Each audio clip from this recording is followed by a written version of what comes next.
अच्छा जी सुनो, अपने पास में एक टॉपिक है वीआरएस से पहले leave travel concession, leave travel concession LTC. लिखो जी मेरे साथ में।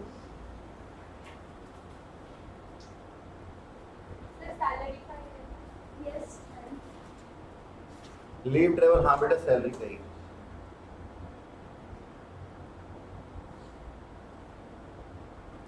Leave travel concession section 10 subsection 5।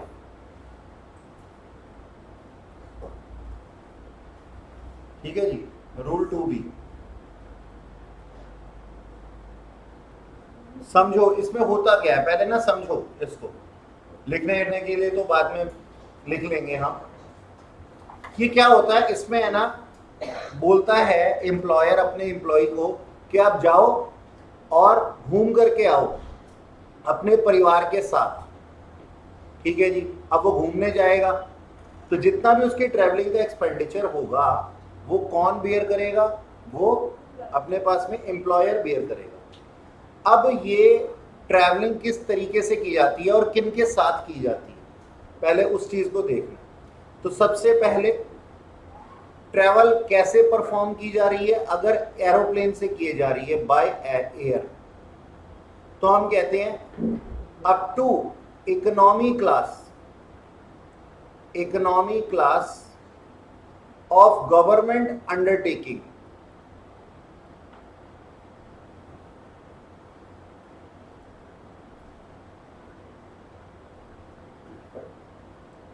Freight is exempt. इसका मतलब क्या हुआ कि अगर जर्नी परफॉर्म की गई है एम्प्लॉय और एम्प्लॉयर के हाउस होल्ड के मेंबर के द्वारा और किस चीज से? एरोप्लेन से, तो जितना भी उन्होंने खर्च किया है और जो भी रिएम्बर्स हुआ है उसमें से एग्जम्प्ट कितना होगा?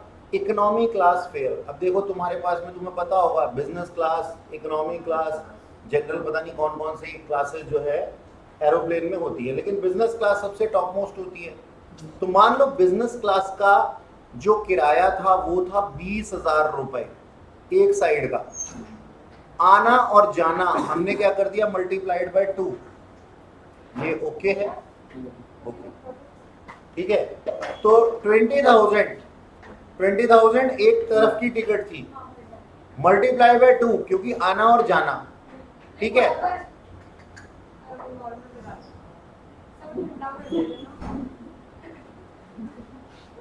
मतलब यहाँ वैरायटी के लिए आई, पानी की भी वैरायटी, मिनरल वाटर, ठंडा, गरम, उबला।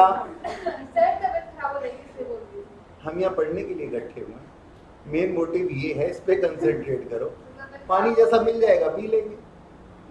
सुनो तो 20,000 हमारा एक तरफ का फ्रेट था, आना और जाना मल्टीप्लाई बाय 2 कर दिया। मान लो उसके हाउस होल्ड के मेंबर जो थे वो उसके साथ में 2 बच्चे और गए थे और मियाँ बीवी गए थे साथ में, तो 4 से मैंने मल्टीप्लाई कर। ठीक है जी। इतना फ्रेट है किसका? बिजनेस क्लास का, बिजनेस क्लास का, और ये रिएम्बर्समेंट हुई है। और मान लो इकोनॉमी क्लास, वो क्वेश्चन के अंदर अगर गिवन है, मान लो इकोनॉमी क्लास का जो फ्रेट है वो है 15,000 रुपए की टिकट है, आना और जाना और 4 लोग, तो इतना एग्जाम्प्ट हो जाएगा, रिमेनिंग टैक्सेबल हो जाएगा। कितना आ गया ऊपर जरा जल्दी बता दो? 1,60,000 और नीचे 1,20,000, यानी कि आउटर कॉलम में 40,000 रुपीज से टैक्सेबल अमाउंट आ गया। कोई शक? सर एक चीज लिखी थी जी जनाब। इसके अंदर अब की इकोनॉमिक क्लास का government ticket freight is except, इसमें गवर्नमेंट का जो रेट होगा इकोनॉमिक क्लास का, हाँ, उधर तक एक्सेप्ट हो। ये हाँ, इकोनॉमिक क्लास का रेट आपने गवर्नमेंट के हिसाब से मैंने बना दिया एग्जांपल, मैंने एग्जांपल ड्राफ्ट किया कि ये इकोनॉमी क्लास का रेट मान लो कितना है? 15,000 है मान लो। ठीक है, ऐसा नहीं है कि कोई लिमिट बोली है मैंने 15,000 तक एग्जाम, ऐसा नहीं बोला मैंने बोला इकोनॉमी क्लास तक ऑफ गवर्नमेंट अंडरटेकिंग एग्जाम है। यानी कि आप जा रहे हैं स्पाइस जेट से, हाँ और एयर इंडिया का इकोनॉमी क्लास का रेट इतना है। ये स्पाइस जेट की टिकट का रेट था, किंगफिशर की टिकट का रेट था, लुफ्तांसा की या फिर जो भी आप क्लास लेते हैं, जो भी आप एरोप्लेन लेते हैं उसका था, ठीक है जी। और ये हमारा क्या था, गरीबों वाला 15,000 रुपए एयर इंडिया का, ठीक है जी, और वो भी इकोनॉमी क्लास, ठीक है। अच्छा जी, ये तो हो गया एरोप्लेन के साथ। अब याद करवाने की बात मैं तुम्हें याद करवाने के लिए बोल रहा हूं, other than if journey perform by any mode other than air, any other mode,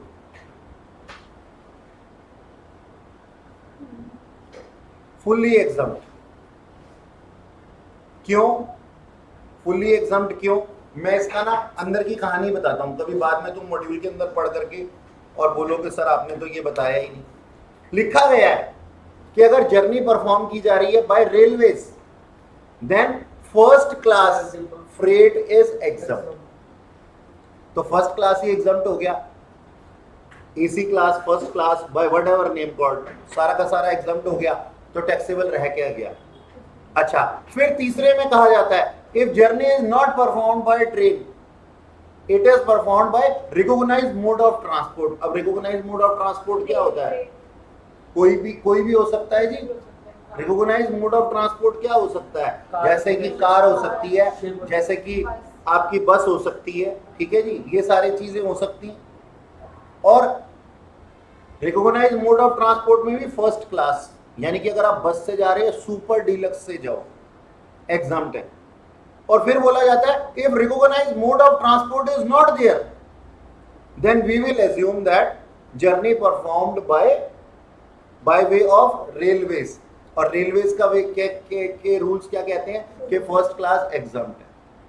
यानी कि अगर आप जर्नी परफॉर्म करने में किसी रिकॉग्नाइज्ड मोड ऑफ ट्रांसपोर्ट पे नहीं गए, जैसे माता वैष्णो देवी पे खच्चर वगैरह चलते हैं, पिट्ठू चलते हैं, अगर वो आमतौर पे रिकॉग्नाइज्ड मोड ऑफ ट्रांसपोर्ट नहीं है, इस तरीके से आपने जर्नी परफॉर्म किया, तो हमने क्या मान लेंगे कि आपने जर्नी परफॉर्म की है किससे? रेलवे से। तो कोई भी केस हो याद करने के लिए, एग्जम्प्ट सिर्फ एक में है और टैक्सेबल सिर्फ एक में है, एरोप्लेन में, और वो भी अगर आपने जर्नी परफॉर्म कर ली ना बाय इकोनॉमी क्लास, तो वो भी फुल्ली एग्जम्प्ट हो जाए। बात समझ में आई? बिजनेस क्लास, अगर आप एरोप्लेन से जर्नी परफॉर्म कर रहे हैं और बिजनेस क्लास में कर रहे हैं तो एग्जम्प्ट कितना, तो टैक्सेबल होगा। और कहां तक एग्जम्प्ट होगा? Economy class of government undertaking. एक चीज बताना, स्पाइस जेट है 18,000 है उसकी इकोनॉमी, और गवर्नमेंट का एयर इंडिया का है 15,000, तो हाँ। 15,000 एग्जम्प्ट होगा ना फिर। हाँ, 15,000 एग्जम्प्ट। 1,000 टैक्स देगा। 18 और 15 में 3,000 का डिफरेंस माना जा रहा है आजकल। जो बच्चे ने- हमारे बोलते भी इसका भी सेम ही होगा फिर। हाँ जी, ठीक है जी, ओके, याद हो गया। अब सुनो, ये तो था कि भाई किस मोड से जा रहे हैं हम। अब सुनो जी फैमिली मेंबर की कहानी। फैमिली मेंबर कौन लोग हैं जो कि जा रहे हैं? तो यहां बोला जाता है पर्सन, उसका स्पाउस या उसके स्पाउस, बताया था ना, स्पाउस और स्पाउसेस, और साथ में चिल्ड्रन। अब चिल्ड्रन के बारे में थोड़ी ना एक विशेषता है। क्या विशेषता है? मान लो, आ गया पेन, ये रहा, हाँ जी। अब मेंबर ऑफ हाउस होल्ड के अंदर क्या आता है, मैं लिखता हूं यहां पे,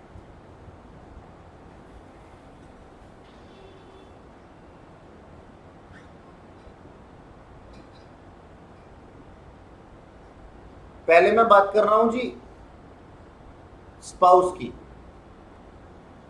स्पाउस एंड स्पाउसेस ये मैं पहले भी बता चुका, ठीक है ना, स्पाउस की। और साथ में मैं बता रहा हूं जी चिल्ड्रन।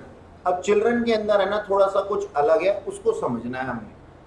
कहता है जी चिल्ड्रन अगर हैं, if it is the case of children born before 1998 then all children are allowed। बात समझ में आई? आप 5 भाई बहन हैं, 1998 से पहले पैदा हुए हैं, तो सारे के सारे बच्चे एग्जम्प्ट नहीं है, बच्चों के ऊपर किया गया खर्चा एग्जम्प्ट। बच्चों में ही खर्च कर दोगे तुम। ठीक है, तो हम क्या कहते हैं जी, सारे के सारे बच्चे अलाउड है एग्जम्पशन के अंदर, लेकिन अगर बॉर्न आफ्टर 1998 है, आफ्टर 1998 है, तो only 2 childrens are allowed, 2 children are allowed.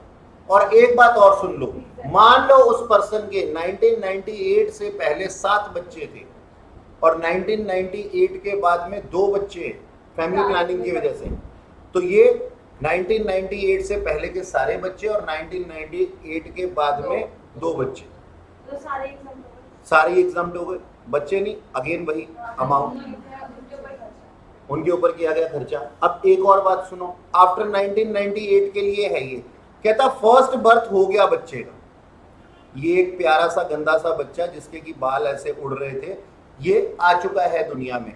अब सेकेंड टाइम में मल्टीपल बर्थ हुए,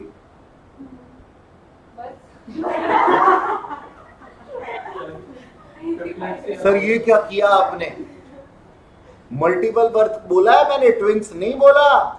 और याद रखना मल्टीपल बर्थ के अंदर ट्विंस का कॉन्सेप्ट इंक्लूड है, इंक्लूडेड हो जाता है, लेकिन ट्विंस के अंदर मल्टीपल बर्थ नहीं आ सकती। मैं ट्रिपलेट्स भी नहीं कह रहा क्योंकि ट्रिपलेट्स नहीं लिखा हुआ, लिखा है मल्टीपल बर्थ, इसीलिए मैंने बना दिया एट सो ऑन।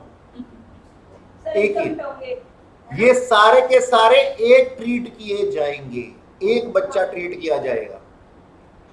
अब सोचो, इसके 1998 से पहले 7 बच्चे, 1999 के बाद में 1 बच्चा है, और यहाँ पे ये इतने सारे बच्चे हैं, सबको लेकर के ये LTC लेकर के जा रहा है, सबको लेकर के LTC लेकर के जा रहा है ये, तो सबका खर्चा एग्जाम।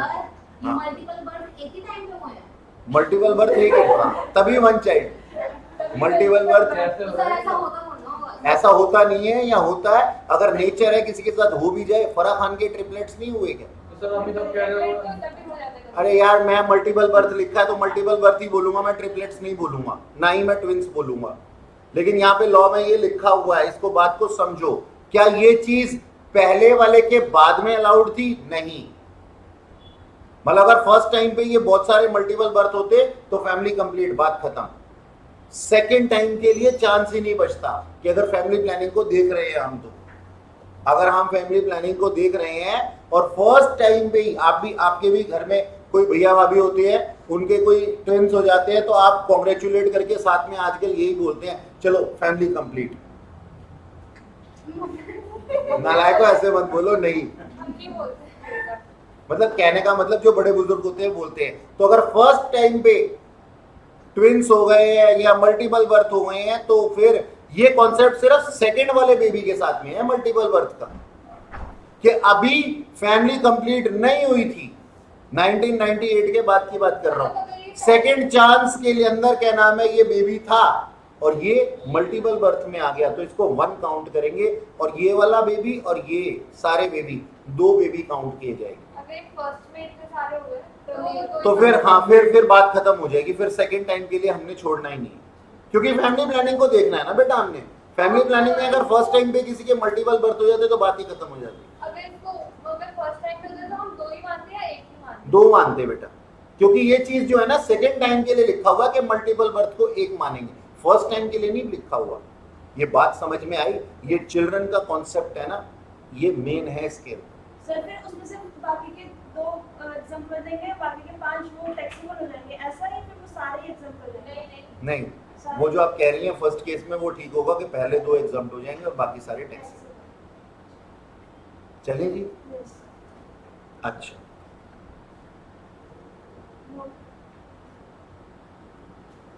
अच्छा जी, अब सुनो, अरे लिखना कुछ भी नहीं है, सब लिखा हुआ है तुम्हारे पास। अब सुनो, जर्नी जो है ना इसको परफॉर्म करनी है bye way of shortest route, ठीक है जी। और जहां पे भी क्या नाम है ये जर्नी परफॉर्म करेंगे, ये जर्नी इनकी जो क्या नाम है वो इस तरीके से एग्जाम्प्ट होगी, ये मैंने आप लोगों को बता दिया और चिल्ड्रन के भी कॉन्सेप्ट बता दिया। एक और बात बता देता हूं कि यहाँ पे ना हमारे पास में कैलेंडर, वो क्या नाम है 4 कैलेंडर ईयर का एक ब्लॉक होता है, 4 कैलेंडर ईयर का एक ब्लॉक होता है। जैसे मान लो हमारे पास में 2021, 2022, 2023 और 2024 का एक ब्लॉक है। तो आप इस 4 साल के एक ब्लॉक के अंदर मैक्सिमम दो बार जो है वो एलटीसी ले सकते हैं। यानी कि अगर आपने यहां एलटीसी ले ली है, आप यहां ले सकते हैं, यहां ले सकते हैं या यहां ले सकते हैं, लेकिन मैक्सिमम एक ब्लॉक में कितनी बार? 2 बार। 4 साल के एक ब्लॉक में 2 बार। और अभी अपना ब्लॉक कौन सा चल रहा है? ये चल रहा है 21 से 24 तक वाला, जिसमें हम यहाँ पे 2023 में बैठे हुए। अच्छा, मान लो इसने एक ब्लॉक में सिर्फ एक बार ही लिया, तो ये जो लास्ट वाला बच गया नहीं लिया ना, ये कैरी फॉरवर्ड हो जाएगा नेक्स्ट ब्लॉक में। अब जैसे मान लो 2025 है, फिर 2026, 2027, हाँ ऐसे ही चलता है, एग्जाम्पल नहीं दिया, सच्चाई है ये। 2028 ये नेक्स्ट में कैरी फॉरवर्ड हो जाएगा, लेकिन शर्त ये है कि इसको फर्स्ट ईयर ही कंज्यूम कर लिया जाए। तो अब आने वाले सालों में ये 2 बार और जा सकता है। यानी कि मैक्सिमम कितना हो सकता है अगर एक कैरी फॉरवर्ड हो गया है तो? 3। ठीक है जी, मैक्सिमम अगर एक कैरी फॉरवर्ड को जोड़ दें। वैसे 4 के ब्लॉक में क्या मिलता है जी? 2 का मिलता है। और याद रखना कि कैरी फॉरवर्डेड फर्स्ट ईयर में ही यूज होना चाहिए, otherwise it will get lapse, खत्म हो जाएगा ये अगर आपने नहीं लिया तो। ठीक है जी, ये सारी बातें याद रहेंगी। चलिए आइए लिख लेते हैं इसको।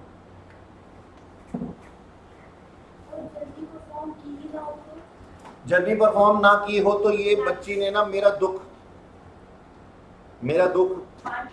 बांट लिया, नहीं बढ़ा दिया। मेरे माता पिता दोनों गवर्नमेंट ऑफिसर, एक भी एलटीसी नहीं ली आज तक, मुझे पता ही नहीं था। इनफैक्ट मेरे को एलटीसी के बारे में पहली बार कब पता लगा था? When I was in graduation second year, जब मैंने फर्स्ट टाइम टैक्स पढ़ा था, तब पता लगा था एलटीसी नाम से भी कोई चीज होती है। कभी घुमाने ही नहीं लेके गए। तो दीदी ने क्या पूछा कि अगर एलटीसी लो ही ना कभी, इट विल गेट लैप्स, खत्म होती जाएगी। हाँ नहीं होती, मतलब कि लैप्स होती जाएंगी वो हर ब्लॉक में। अगर 4 साल के ब्लॉक में अगर आपने अगले साल आप 3 अगले ब्लॉक में ले सकते हो 3, लेकिन आपने एक भी नहीं ली, फिर से एक बार भी, फिर भी एक भी नहीं ली, फिर वो लैप्स होती जाती हैं। यानी कि ब्लॉक खत्म, एक कैरी फॉरवर्ड हुआ, वो भी खत्म, फर्स्ट ईयर निकल गया। तो सर जैसे एम्प्लॉयर एम्प्लॉय को प्रोवाइड कर रहे हैं फैसिलिटी, अब मान लो उसी के अंदर ही एम्प्लॉयर तो घूम गया, तू पैसे दे, बाद में तो रिवर्स कर दूंगा। अब जैसे हम प्रीवियस में बताया, जो अमाउंट हम कराते हैं, जैसे मिलता है, उसे हम डिडक्ट कर लेते हैं। हाँ इसके अंदर भी इसके अंदर ऐसा नहीं होता, जनरली ऐसा नहीं करता, जनरली ऐसा नहीं होता। लेकिन वो बात है कि अगर आप क्या नाम है कोई भी रिएम्बर्समेंट एम्प्लॉय से ले रहे, वैसे तो वो रिएम्बर्समेंट खुद ही करेगा ना इसकी, ये एलटीसी जो वो प्रोवाइड करता है एम्प्लॉयर करवा रहा है, वो आपने बताया था। हाँ। अब इसी के अंदर रिएम्बर्समेंट ले रहे हो, हाँ। तो एग्जम्प्ट होगा ना फिर? हाँ ठीक है जी, आओ लिख लें इस चीज को, लिखो जी।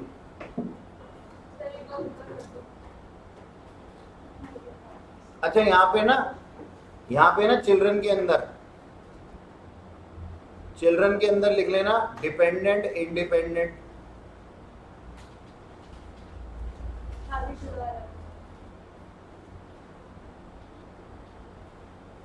मैरिड और अनमैरिड,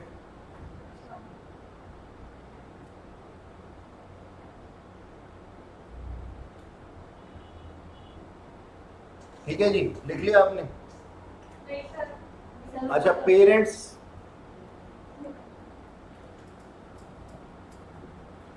लिख लो ना, फिर नहीं लिखा तो लेट गए।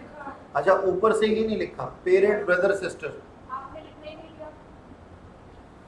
ब्रदर्स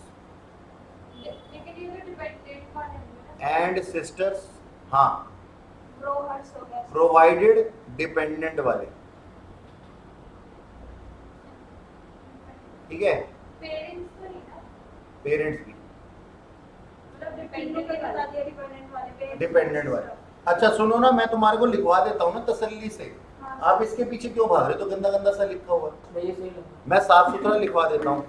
सर फिर भी मेरे थोड़ा सा नोट अरे लिख लो यार, माने को थोड़ी सर लिख लो। ऊपर से हाँ ये क्या है sir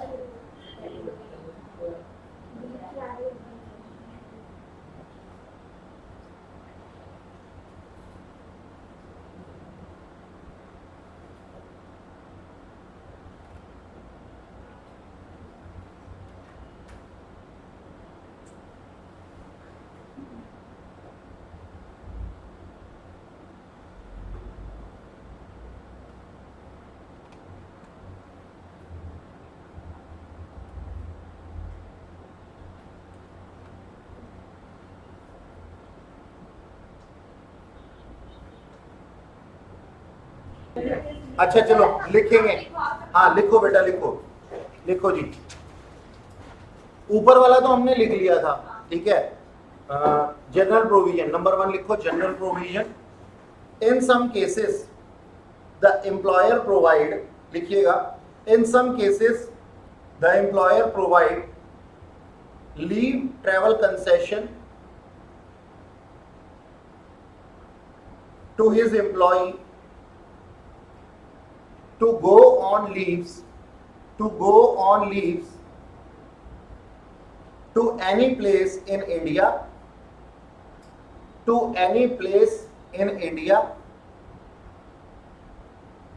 alone or along with his family. ये लेके आना है सर मैं रिकॉर्ड कर दो Alone और along with his family, ठीक है जी। अब यहां पे एक नोट डालना,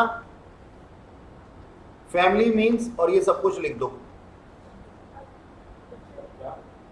family means member of house hold के अंदर ये आएगा चिल्ड्रन। अब यहां पे लिख देता हूं मैं ऑल चिल्ड्रन, ठीक है, ऑल चिल्ड्रन।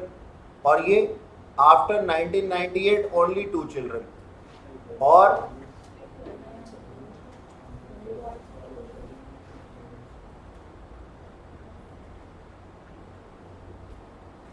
यहां पे मैं देख देता हूं नंबर 1।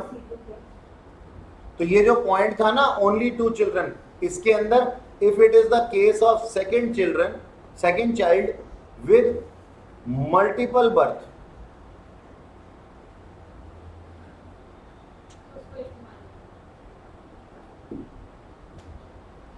तो it shall be treated as 1 child.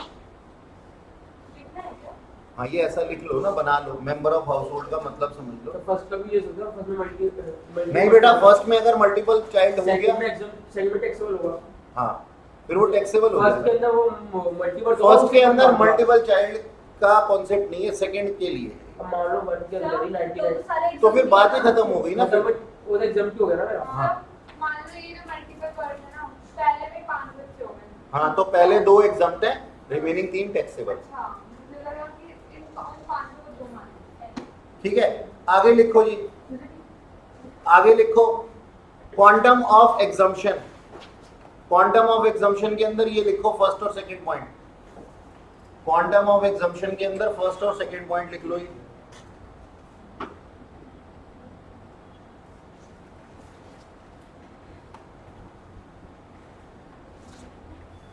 ठीक है,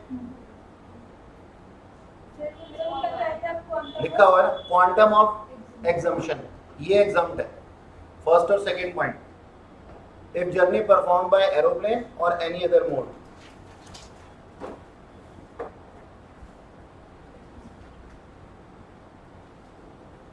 ठीक है जी, लिखा हुआ है तो आपने। अच्छा अब नेक्स्ट पॉइंट के अंदर लिख लो ब्लॉक ऑफ एसेट का, ओ ब्लॉक ऑफ एसेट कह रहा हूं, ब्लॉक ऑफ कैलेंडर ईयर्स का, ब्लॉक ऑफ ईयर्स का पॉइंट लिख लो। लिखो जी इसके अंदर SSC can claim exemption, SSC can claim exemption in respect of any 2 journey, SSC can claim exemption in respect of any 2 journey in the block of 4 years.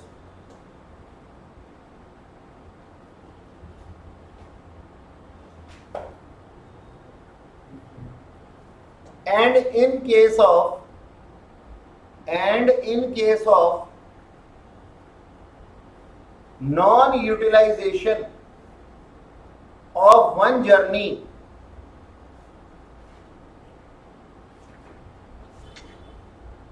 it shall be carry forwarded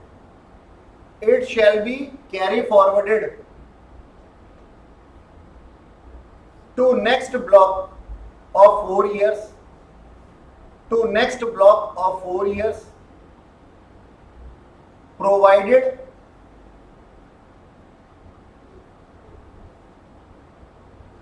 utilized within first year.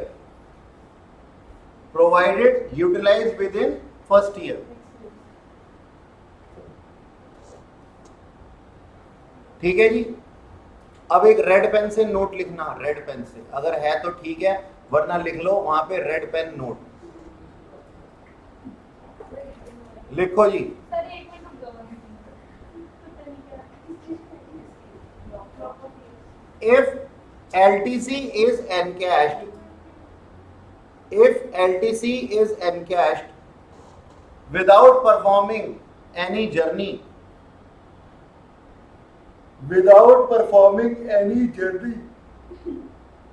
then it shall be fully taxable in the hands of employee. Without performing any journey, then it shall be taxable in the hands of employee. सुनो जी, इसका मतलब क्या है? जो मैंने लिखा है आपके सामने, इसका मतलब क्या है?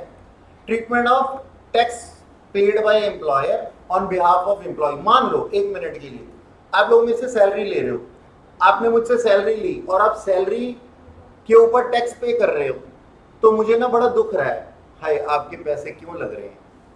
ऐसे करके ना, मतलब परक्यूजिट देते मैंने एक परक्यूजिट आपको एक और दे दिया, क्या परक्यूजिट दे दिया, आपके बिहाफ पे जो टैक्स था ना वो भी पे कर दिया। इतने प्यारे लग रहे हैं एम्प्लॉय कि उसको टैक्स लायबिलिटी भी नहीं पे करने दिया जा रहा। तो इनकम टैक्स अथॉरिटी कहती है ये कुछ ज्यादा ही मीठा हो गया आपका, ये आपका एक परक्यूजिट मान लिया जाएगा अगर आपने उसकी टैक्स पर्सनल ऑब्लिगेशन, अकाउंट्स के अंदर भी क्या होता है, ये कैपिटल में से डिडक्ट होता है, P&L में से नहीं जाता। कारण क्या है? ये बिजनेस की ऑब्लिगेशन नहीं है, ये पर्सन की ऑब्लिगेशन है। और अगर तुम एज अ बिजनेस ऑब्लिगेशन या बिजनेस एक्सपेंस वहां से P&L में लेकर के उसको डिडक्ट कर देते हो, तो उसका मतलब क्या हुआ कि तुमने क्या भार इकट्ठा किया, तुमने क्या भार उठाया टैक्स का? कुछ नहीं उठाया, तुमने तो अगेन फिर से अपनी इनकम के अगेंस्ट एडजस्ट कर दिया। तो हम ये कहते हैं एम्प्लॉयर ने अगर एम्प्लॉय के बिहाफ पे उसकी सैलरी के ऊपर कोई टैक्स पे कर दिया है, इट इज फुल्ली टैक्सेबल। आंख बंद करने का है और उसको आउटर कॉलम में लिख देने का है, fully taxable in the hands of employ. लेकिन दूसरा केस देखते हैं, कोई नॉन मॉनेटरी परक्यूजिट है। नॉन मॉनेटरी परक्यूजिट समझते हो ना? जिसमें कि पैसा इन्वॉल्व नहीं होता, सिर्फ फैसिलिटी दी जाती, जैसे रेंट फ्री एकोमोडेशन।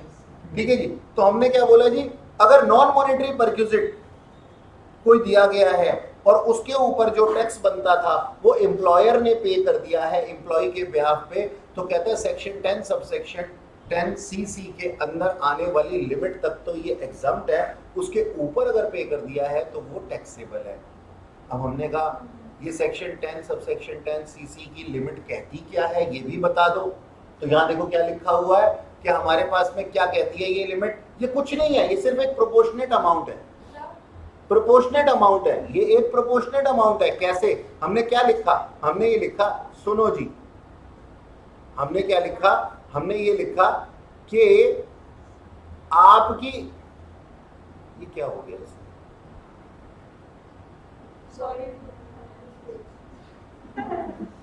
मतलब ये क्या हुआ? अभी तो सही चल रहा था।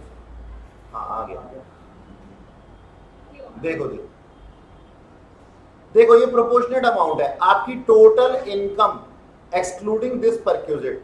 यानी कि ध्यान से सुनना मेरी बात, आपकी टोटल इनकम हुई, ग्रॉस टोटल इनकम हुई, जिसमें सैलरी की इनकम भी होगी, और सैलरी की इनकम में ये वाला परक्यूजिट नहीं डालना। कौन सा वाला? जिसको हम कैलकुलेट कर रहे हैं। तो ये जो टैक्स पेड बाय एम्प्लॉयर है ये भी अब परक्यूजिट हो गया। हाँ, ये भी परक्यूजिट बन गया ना। और ये सैलरी में फिर ये भी अगले साल की सैलरी में फिर इंक्लूड हो जाएगा। तो हम क्या कह रहे हैं जी, हम ये कह रहे हैं आपकी टोटल इनकम जितनी थी एक्सक्लूडिंग दिस परक्यूजिट, उसके ऊपर आपकी टैक्स लायबिलिटी कितनी थी। ऑब्वियसली ये भी एक्सक्लूडिंग परक्यूजिट ही आएगी ना। ये कौन सा प्रोसीजर? ये कौन सा परक्यूजिट? नॉन मॉनेटरी वाला परक्यूजिट, जो टैक्स पे करते ये हैं, इसकी बात कर रहा हूं मैं, non monetary tax perquisite, tax और non tax on non monetary perquisite. यानी कि जैसे रेंट फ्री अकोमोडेशन के ऊपर एम्प्लॉयर हमारा टैक्स पे कर दे, तो हम उसकी नोटिफाइड लिमिट कैसे निकालेंगे? 1010 सीसी वाली, ठीक है। तो वो ऐसे निकालेंगे, total income excluding this perquisite, what is the perquisite? Tax paid by employer on non monetary perquisite, ठीक है जी। एक्सक्लूडिंग दिस परक्यूजिट, उसके ऊपर आपकी टैक्स लायबिलिटी कितनी थी बताओ। तो बताओ, ये बताओ कि प्रोपोर्शनेट कितनी होगी तुम्हारी value of non monetary perquisite के ऊपर। यानी कि टोटल इनकम के ऊपर इतनी टैक्स लायबिलिटी, तो नॉन मॉनेटरी परक्यूजिट के ऊपर कितनी टैक्स लायबिलिटी, और वहां तक अगर एम्प्लॉयर ने पे किया है तो ठीक है, अदरवाइज क्या हो जाएगा, वो फुल्ली टैक्सेबल हो जाएगा आफ्टर नोटिफाइड लिमिट। तो ये हम इस तरीके से निकालते हैं, इसको नोट कर लो जल्दी से, सर अपने जो इसमें नोटिफाई ठीक है। हो गया। तो सैलरी फॉर, पहले ऐसा लिख लो तुम, salary for retrenchment compensation, basic salary plus DA full, जो 3 महीने वाली होती है, और salary for VRS voluntary retirement scheme, basic salary, तो लिखवाया आपने। हाँ लिखवाया, plus DA retirement plus fixed commission on sales. अब मैं वीआरएस बता रहा हूं तुम्हें, वॉलंटरी रिटायरमेंट स्कीम क्या होती है, इसको लिख लिया आप लोगों ने? नहीं, जल्दी से लिखो फटाफट से। तो लिखवाया ना, अरे दीदी, वीआरएस का कहाँ लिखवाया है? तो लिखवाओ। लिख दिया ना, वीआरएस की सैलरी बताइए मैंने, अभी लिखवाओ। अभी वीआरएस लिखवाऊंगा, अभी जल्दी लिखो। अरे प्लीज आपने ये रिट्रेंचमेंट का क्यों लिखवाया? ऐसी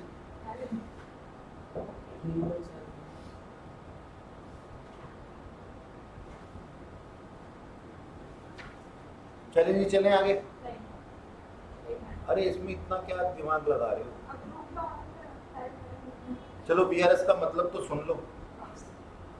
वीआरएस का मतलब होता है, मेरे पास है ना सरप्लस स्टाफ है,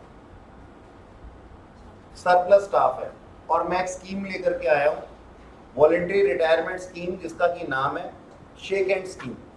अब ये शेक हैंड स्कीम का मतलब क्या होता है? शेक हैंड स्कीम का मतलब होता है कि ना खुशी खुशी मुझसे तुम विदा ले लो। क्योंकि मैं ऐसा क्यों चाहता हूँ विदा लेना तुमसे, मेरे पास सरप्लस ऑफ एम्प्लॉई है, जहाँ पे एक एम्प्लॉय की जरूरत है वहाँ 4 भरे पड़े हैं, और बिठा करके मेरे को पैसे देने पड़ रहे हैं तुम्हें एज ए सैलरी। तो अब मैंने एक स्कीम निकाली, शेक हैंड स्कीम, और शेक हैंड स्कीम के अंदर मैंने क्या बोला कि जो भी पर्सन मुझसे दुखी है, अपने शरीर से दुखी है, या काम करने से दुखी है, वो मुझे छोड़ के जा सकता है। जबरदस्ती नहीं होगी, जबरदस्ती नहीं है, वही डायरेक्टली बता रहा है ना।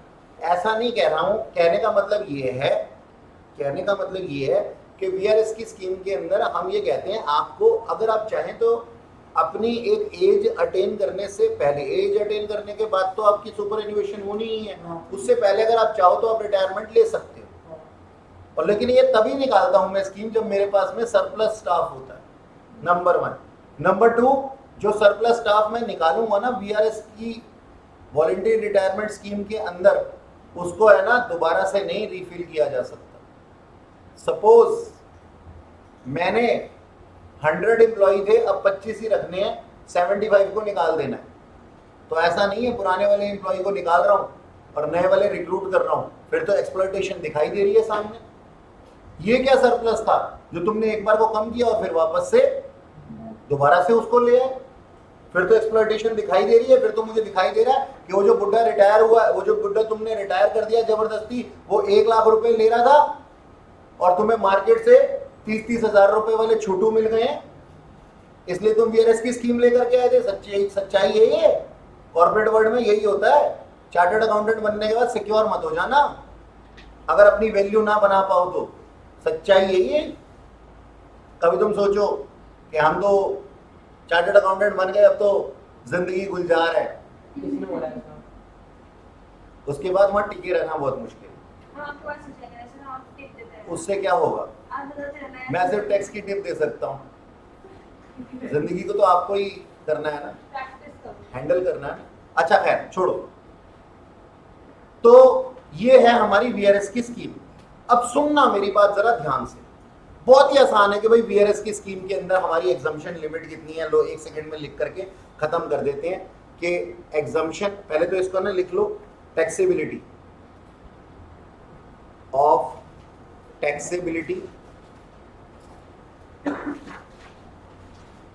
of compensation received under VRS यानी कि voluntary retirement scheme, section 10(10)(c) है ये, 10(10)(c), रूल 2BA। अब देखो ये क्या कहता है, ये कहता है कि कंपनसेशन आपकी एग्जम्प्ट है, up to least of following two.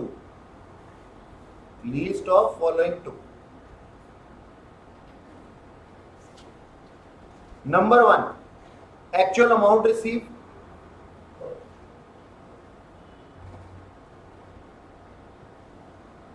Number 2, ₹5 lakh, ये लिमिट है। ठीक है जी।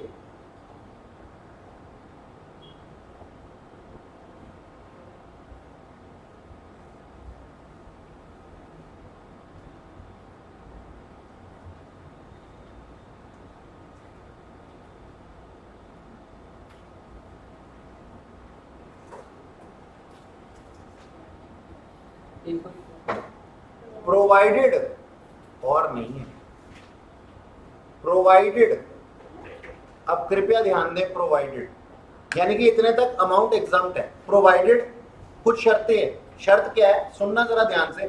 कंपेंसेशन दे रहे हैं, पहले तो हम इसको वीआरएस पे उसकी बात कर रहे हैं, कितना एग्जम्प्ट होगा, यानी कि हमने किसी को रिटायरमेंट से पहले रिटायर कर दिया किसी भी ग्राउंड पे, उसको हमें कंपनसेशन देना तो बनता है ना, कंपनसेट करना तो बनता है। तो हमने कंपनसेशन दिया और वो कंपनसेशन एक्चुअल अमाउंट रिसीव और 5 lakh whichever is less में से, मतलब इन दोनों में से जो भी लेस होगा उतने तक एग्जम्प्ट हो जाएगा, रिमेनिंग टैक्सेबल हो जाएगा। अच्छा, अब इस कंपनसेशन को कंपनसेशन कहेंगे कब, ध्यान से सुनना। क्या ये कंपनसेशन का मतलब क्या है? आपके दुख है कि रिटायरमेंट से पहले आप रिटायर हो रहे हैं, ये दुख की बात है, खुशी की बात तो नहीं है, रिटायरमेंट पार्टी तो नहीं दोगे ना, है ना। तो अब एक बात बताओ, क्या ये कंपेंसेशन एक मलहम की तरह काम कर रहा है? ठीक है, अब ये मलहम, ये दुख निवारण दवा, ये कंपेंसेशन क्या उससे ज्यादा होनी चाहिए जितना टाइम आप सर्विस पीरियड में कमा चुके थे, या अगर आज आप रिटायर नहीं होते तो इतने टाइम पीरियड और कमा लेते? क्या ये उससे कंपेंसेशन ज्यादा होनी चाहिए? सोचो कि ये कंपेंसेशन इतनी है जितनी आज तक तुमने सैलरी लेकर के भी नहीं कमाई थी, और जितना तुम्हारी सर्विस पीरियड रह गया था उससे भी कहीं ज्यादा है। मतलब मैंने ना क्या किया, एक स्कीम बनाई, वीआरएस की स्कीम बनाई, और ये मैडम मेरी बोर्ड ऑफ डायरेक्टर में बैठी हुई हैं, और मैं भी एक बोर्ड ऑफ डायरेक्टर का पर्सन हूं। मैंने कहा मैडम जा रही है शेक हैंड स्कीम के अंदर, मैडम की आज तक की रेमुनरेशन थी 200 करोड़, मैडम की आने वाली रेमुनरेशन हो सकती थी 50 करोड़, मैडम को मैंने कंपेंसेशन दिया है 1000 करोड़। ये जस्टिफाइड है? कैसा कंपेंसेशन है ये? ऐसे लग रहा है कि ये तो ज्यादा बढ़िया था कि ये काम ही ना करती, ना पहले ना बाद में कंपेंसेशन ही ले लेती। ये कैसा कंपेंसेशन है भाई?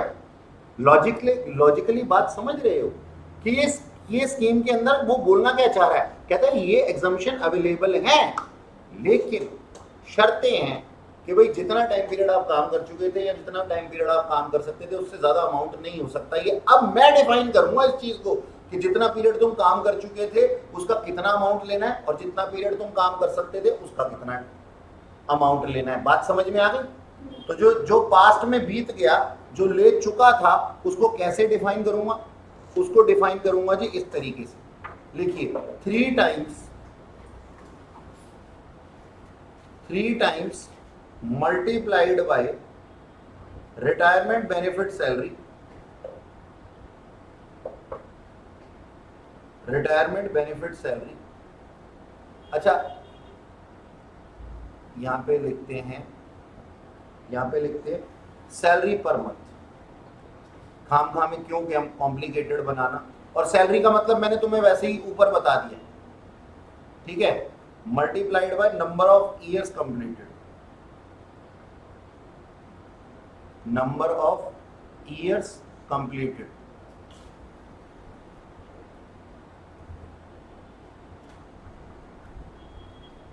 ठीक है, और यहां पे लिख दो फ्रैक्शंस शुड बी इग्नोर्ड।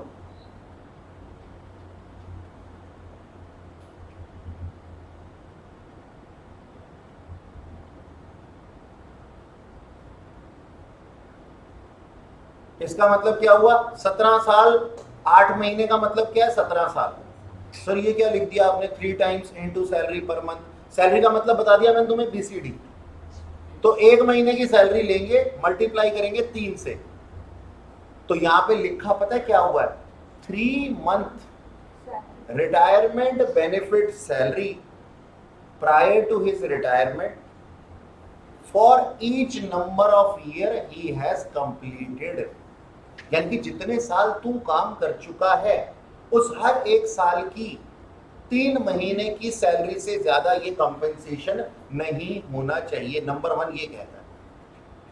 तो मैंने तोड़ दिया इसको, 3 टाइम्स 3 महीने करना है तो 3 टाइम्स से मल्टीप्लाई कर दिया, सैलरी पर मंथ ले लिया। और सैलरी पर मंथ का मतलब क्या है? BCD, last drawn, basic salary, DA retirement और फिक्स कमीशन ऑन सेल, इन तीनों का कॉम्बिनेशन लिया और 3 से मल्टीप्लाई किया, नंबर ऑफ ईयर कंप्लीटेड। तो हर कंप्लीटेड ईयर की 3 महीने की सैलरी आ गई।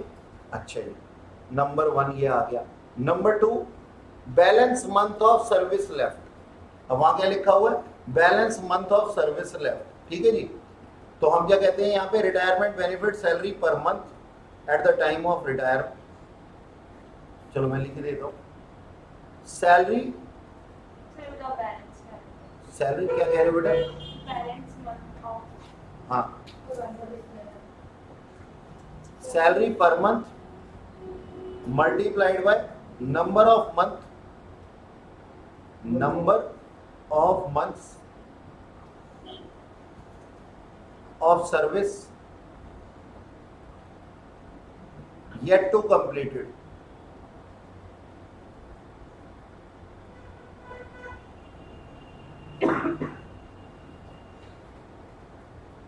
to reach रिटायरमेंट एज वाली। मतलब समझे इसका? मैं समझा देता हूं कि देखो सैलरी पर मंथ लेनी है, हमने आज VRS ले ली और हमारी सैलरी का मतलब हमें मालूम है, और मल्टीप्लाई कर दो उसको नंबर ऑफ मंथ से, जितने भी मंथ लेफ्ट थे आपकी सर्विस के, अगर आप आज रिटायर ना होते तो। समझो इस बात को। देखो मान लो एक बंदा था जो कि 60 ईयर्स में रिटायर होना था, इसने 57 ईयर्स में रिटायरमेंट ले ली। कितने महीने रहते थे? Balance month of service left कितने? 3 ईयर्स, 36 मंथ्स। तो 36 months into salary per month को मल्टीप्लाई कर दो। यानी कि क्या बोलता है ये बोलता है आप जितने साल काम कर चुके थे उस हर एक साल काम करने की 3 महीने की सैलरी, या फिर जितना टाइम आप काम कर सकते थे उस हर एक महीने की सैलरी से ये ज्यादा नहीं होनी चाहिए कंपेंसेशन। तो कंपेंसेशन एग्जम्प्ट होगी up to actual amount receive और ₹5 lakh whichever is less. तो ये दोनों जो है ना शर्तें हैं इसकी, एग्जम्पशन के अमाउंट नहीं, ठीक है, ओके, नोट कर लो इसको। और इसी के साथ ही हमारा ये वीएलएस खत्म हो जाता है।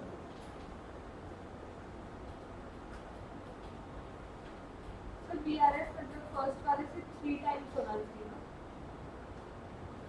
फर्स्ट वाले से 3 टाइम के, एक जो उसमें नॉर्मल सैलरी मिलती है उसके 3 टाइम्स। नॉर्मल सैलरी नहीं, 3 महीने की सैलरी। एक तो सैलरी पर मंथ लेंगे, उसको 3 से मल्टीप्लाई कर दिया, 3 साल की सैलरी होगी ना। 3 टाइम्स की जगह 3 मंथ्स लिख दूं तब अच्छा लगेगा।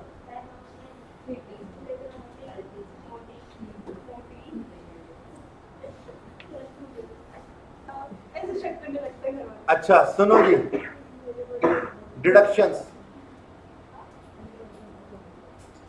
For salary. अब ये सिर्फ सैलरी की डिडक्शंस हैं, कहने का मतलब ये, इसका सेक्शन 80C से कोई लेना देना नहीं। हमने हाउस प्रॉपर्टी पढ़ा था ना, हाउस प्रॉपर्टी के अंदर अंडर सेक्शन 24 था ना, वो उसके अंदर आता था ना। ऐसे ही यहाँ पे है हमारे पास सेक्शन 16 की डिडक्शंस, ठीक है। सबसे पहली डिडक्शन है अपने पास में स्टैंडर्ड डिडक्शन।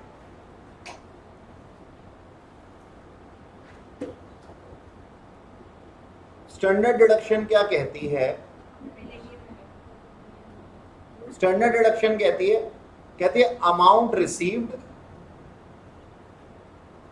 एज सैलरी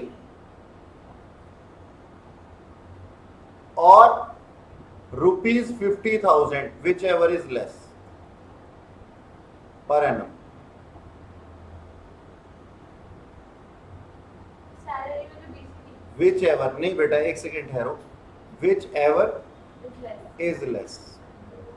इसका मतलब क्या हुआ? आपकी सैलरी है जी 3 लाख, क्या नाम है, 5 लाख रुपए, आपको स्टैंडर्ड डिडक्शन मिलेगी 5 लाख और 50,000 विच एवर इज लेस। 50,000 मिलेगी ना, सैलरी में तो बेसिक नहीं, टोटल सैलरी, जो ग्रॉस सैलरी आ गई ना हमारी, डिडक्शन तो लास्ट में ही मिलती है ना। ग्रॉस सैलरी आ गई, सब कुछ लगा लो के, सारे परक्यूजिट सब कुछ लगा के 5 लाख आ गई। 5 लाख में से अच्छा तुम्हारी सैलरी अगर है 45,000 सबको मिला करके पर एनम, तो 45,000 या 50,000 विच एवर इज लेस, यानी कि तुम्हारी सैलरी नील हो जाएगी, स्टैंडर्ड डिडक्शन, ठीक है। अच्छा जी, अगला सुनो, डिडक्शन फॉर एंटरटेनमेंट अलाउंस।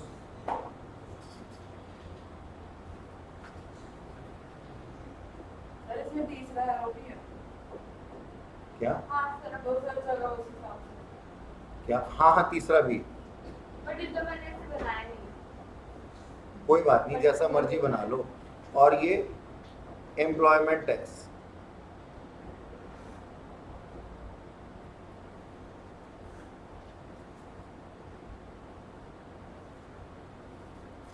इसको प्रोफेशनल टैक्स भी कहते हैं। होता क्या? बता रहा हूं, एंटरटेनमेंट अलाउंस के लिए हमारे को डिडक्शन मिलती है सेक्शन 16 के अंदर। ओनली गवर्नमेंट एम्प्लॉइज के लिए ना? हाँ सुनो, पहले सुनो, entertainment allowance is a part of allowances, entertainment allowance is a part of allowances, therefore it should be added to the gross salary of employ, ठीक है जी। और तुमने कभी एंटरटेनमेंट अलाउंस का मेरे मुंह से नाम सुना क्या? नहीं सुना। तो ये कौन सी कैटेगरी में आ जाएगा? थर्ड कैटेगरी में आ जाएगा, यानी कि फुल्ली टैक्सेबल। तो मैं यहाँ पे लिखता हूं, इसके है ना पार्ट है जी, it is part of allowances taxable fully, therefore it should be added to gross salary of employee, ठीक है जी। मतलब एक बार को तो ऊपर ऐड हो जाएगा अलाउंसेस की लिस्ट में। thereafter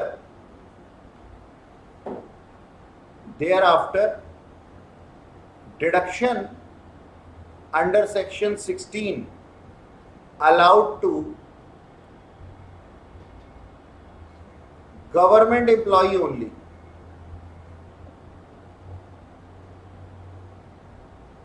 Up to least of following. Number 1, 20% of basic salary.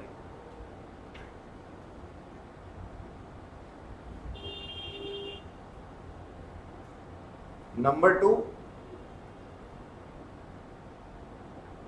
rupees 5,000 per annum.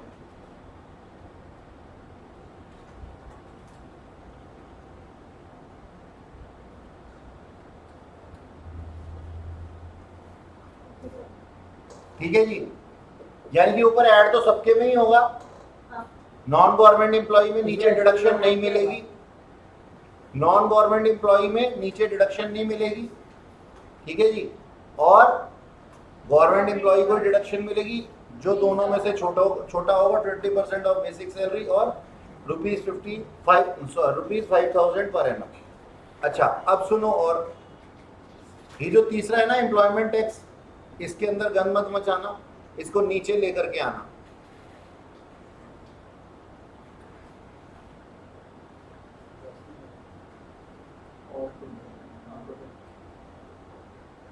ठीक है जी, एम्प्लॉयमेंट यहां प्रोफेशनल टैक्स के बारे में क्या कहा जाता है, देखो जी ध्यान से सुनो और समझो।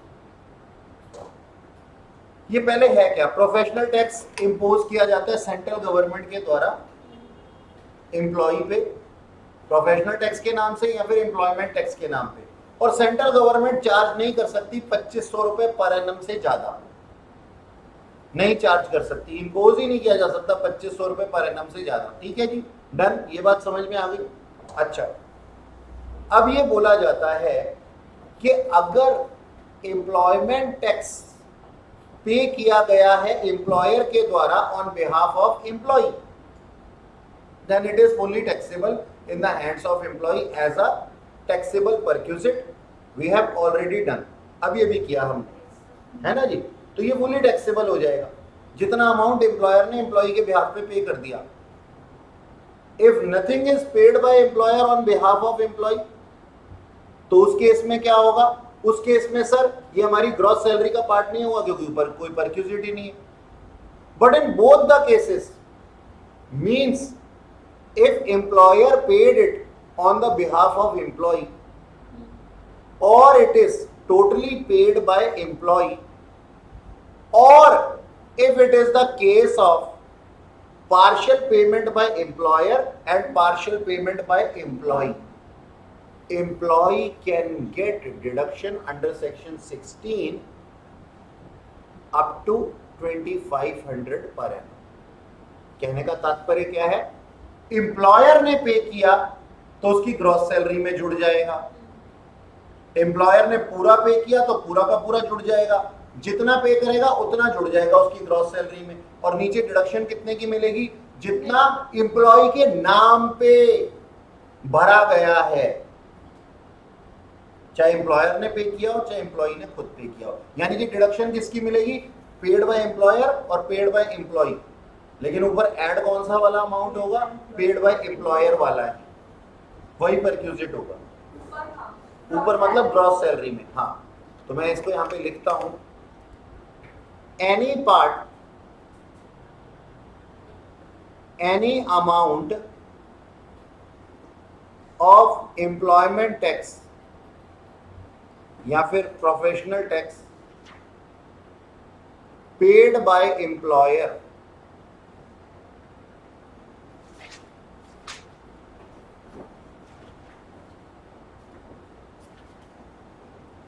shall be added to gross salary of employee. Number 2, deduction under section 16 available on the amount paid by employer on behalf of employee plus paid by employee। ठीक है जी।